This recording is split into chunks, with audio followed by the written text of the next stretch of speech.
सगळ्यात महत्वाचं दुग्ध व्यवसाय सक्सेस करायचं म्हणलं ना मिल्क चार्जरशिवाय पर्याय नाही. मी सुरुवातीला विरोध होता मला सुद्धा वापरायला, ज्यावेळेस फरक पडत गेला त्यावेळेस ती चालू झाली. आम्ही एक सुद्धा गाय ठेवली नाही. मिल्क चार्जर मुळे आम्हाला एवढा आत्मविश्वास आला का आपण काहीतरी करू शकतो. आज दुग्ध व्यवसाय करणं म्हणजे दररोजचा संघर्ष झालाय. दुधाळ काळ कमी आणि भाकड काळात जास्त असतोय. गायी सतत आजारी पडतात. डॉक्टर, औषधं, इंजेक्शन खर्च मात्र दिवसेंदिवस वाढतोय. अशा परिस्थितीत दुग्ध व्यवसाय सोडावा का हा प्रश्न प्रत्येक शेतकऱ्याच्या मनात येतो. पण थांबा, मिल्क चार्जर चालू करून केल्याच्या नंतर डॉक्टर म्हणला ती गाय कुठे म्हणला आपण ट्रीटमेंट केलेली, त्याच्या समोर गाय उभी होती तरी ओळखून नाही शकले. त्याला ओळखून नाही. 1560 रुपयाचं खाद्य फॅट वाढीसाठी नुसते आणतो, काळी मात्र फरक पडला नाही. पण हे मिल्क चार्जर ज्यावेळी आम्ही वापरले त्यावेळी आम्हाला त्याचा 15 दिवसात रिझल्ट मिळाला. क्वालिटीमध्ये म्हणजे वादच नाही. मला पाटील सरांनी दिलेले एक कस्टमर ते मला म्हणतात अण्णा SCTचं दूध आहे ना, हो मग मला ते द्या. देशी गायमध्ये आलो, सोनं दिला. तर यांचं हे कसं वाईट आहे हे पटवण्यामध्ये मी पंडित होतो. पण आता HF गायचं देखील दूध तुमचं त्याच क्वालिटीचं होऊन राहिले. आता तुम्हाला जरा वेळ नाही एक दूध देतो, तुम्ही दाखवा मला, सांगून द्या की बाबा हे HFचं दूध आहे म्हणून. डेअरीवाल्याला म्हणजे त्यांनाच वाटायचे मिक्सर करून आणते, काही काही काढून आणते, काही काही त्याच्यामुळे तेवढी फॅट लागली. आता मी यांचे 5 लिटर माझं फिक्स तुमच्याकडे दूध आजपासूनच घ्या.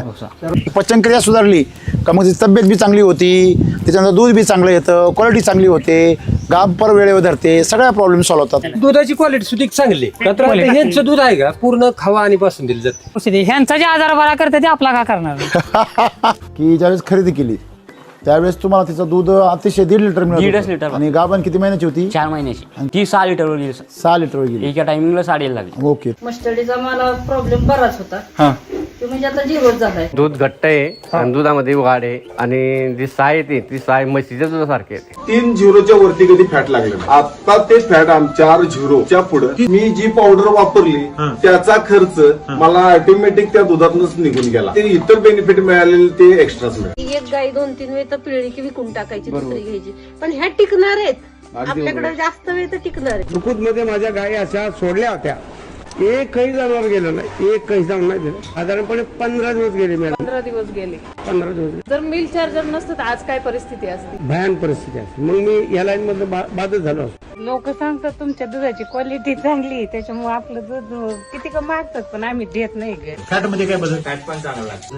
अगोदर 3-7, 3-8, आता 4-5, 4-6. जी फॅट सुद्धा चांगलं लागलं. वापरायला चालू केल्यापासून 8 दिवसानंतर गायांचं दूध पण वाढलं. 1-2 लिटरने गाया पण वाढल्या आणि 3 रुपये पण वाढली. जोपर्यंत चालू होतं माझं तोपर्यंत गाया आजारी नव्हत्या. त्याच्यानंतरही बरेच दिवस काही आजारी नाही पडल्या आणि नंतर काही कालांनी म्हणलं ठीक आहे गोठा चालू आहे, पण त्यानंतर परत आजारी पडायला लागल्या. त्यानंतर मग परत चालू केलं, म्हणलं आता नाही बंद करायचं. चालू केलं तर परत बंदच नाही केलं. मग आता हा सगळा अख्खा उन्हाळा गेला. उन्हाळ्यामध्ये जास्त टेम्परेचरने गाया आजारी पडतात, पण आपल्या इथं तो प्रकार झालाच नाही. 9 महिन्यात किती वेळा डॉक्टर आला? डॉक्टर झाला नाही, फक्त भरायपुरतं डॉक्टर बंद झाला. डॉक्टर. 2.5 वर्ष झाली मिल्क चार्जर. त्याच्यातून फायदा बॉडी लँग्वेज आहे ती व्यवस्थित राहते. महत्वाचं म्हणजे दुधाला वाढ होते, शेण घट्ट पडतंय, वैरण पुसून खाते, आजारी पडत नाही जनावर. डॉक्टर यायचं बंद झालं. सारखं कंटिन्यू आजारी पडणं, ताप येणं, तुमचं मस्टडीज होणं, सड बंद होणं, कॅल्शियम संपणं. महत्वाचं म्हणजे कॅल्शियम संपणं जनावराचं. आता नाही. मी फोर्सफुली याला म्हशीला आणून दिलं. काय दिलं?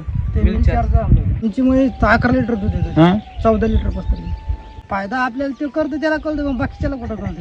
एक नंबर पावडर चांगले आहे. मास्टर मागायला झालता. मास्टर मला झाल्यावर 1000 रुपये मला खर्च 10 दिवसाला येतात. मी पावडर वापरल्यावर 50 ग्रॅम सकाळी वापरली, संध्याकाळी माझं क्लिअर झालं होतं. 9 लिटर माझं दूध कंटिन्यू झालं. मिल्क चार्जर वापरण्यामुळे जे दुधामध्ये जी गुणवत्ता घट्टेपणा आला, म्हणजे दूध तापवल्यानंतर त्याची जी साय जाड यायला लागली. गाईचं म्हणायला गेलं तर गाईचे आजार पण कमी झाले, तसंच तिच्या अंगावरती चमक यायला लागली. डॉक्टर होणारा खर्च होता किंवा एक्स्ट्रा काहीतरी औषधं देण्याचा खर्च तो या मिल्क चार्जरमुळे पूर्ण म्हणजे बंदच झाला. मिल्क चार्जरमुळे म्हणजे आम्ही खूपच समाधानी झालो. आम्हाला कळून गेलं की मिल्क चार्जरचं दूध काय आहे आणि मिल्क चार्जर नसताना दुधाची चौकशी, फॅट वगैरे सगळ्या गोष्टींचा बदल झाला.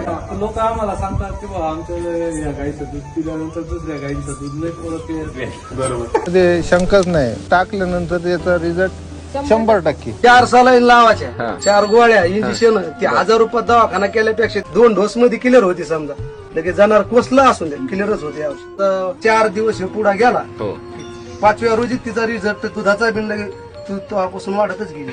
खरपूत आलं त्याला मी याला प्रिव्हेंटिव्ह डोसेस पण केलेले नव्हते या गायला. खरपूत आल्यानं आता आपण याच्यात टेकलो, परंतु 3 दिवसात परत जे दूध माझं चालू आहे फक्त 3 दिवस थोडं दूध कमी झालं. 3 दिवसांना आहे ते दूध आणि ट्रीटमेंट सुद्धा किरकोळातल्या किरकोळ ट्रीटमेंट 3 दिवसात गोटा आहे तसा पूर्ण उभा राहिला माझा. जेवढे आभार मानावं तेवढे कमी आहेत. म्हणजे तुम्ही आमच्याकरता शेतकऱ्या देवदूत म्हणून आलेले. तुम्ही गजानन महाराजांचे आभार माना, त्यांचीच कृपा आहे, दुसरं काही नाही.